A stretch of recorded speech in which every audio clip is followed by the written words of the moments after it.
జై శ్రీరామ. తల్లి గర్భము నుండి ధనము తేడెవ్వడు, వెళ్ళిపోయేడినాడు వెంటరాదు. లక్షాధికారైన లవణమన్నమే కాని, మెరుగు బంగారంబు మింగబోడు. విత్తమార్జన చేసి విర్రవీగుటె కాని, కూడబెట్టిన సొమ్ము కుడువబోడు. పొందుగా మరుగైన భూమి లోపల పెట్టి, దానధర్మము లేక దాచి దాచి. తుదకు దొంగలకిత్తురో దొరలకవునో, తేనెజుంటీగలియ్యవా తెరువరులకు. భూషణ వికాస శ్రీధర్మపుర నివాస, దుష్ట సంహార నరసింహ దురిత దూర. ఆభరణములచే మిక్కిలి ప్రకాశించువాడా, దుష్టులను సంహరించువాడా, పాపములను దూరము చేసి ధర్మపురమునందు నివసించువాడా, ఓ నరసింహ. పుట్టినప్పుడు తల్లి కడుపు నుండి ధనమెవ్వడు వెంట నిడుకొని రాడు.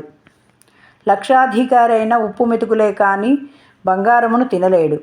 డబ్బు సంపాదనించి గర్వము పెంచుకొని దాచిన సొమ్మును అనుభవింపక, దానము చేయక, దాచి దాచి చివరికి దొంగలకో దొరలకో రాజులకో సమర్పించుకొనెదరు.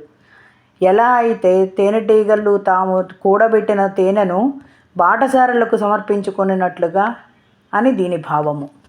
జై శ్రీరామ.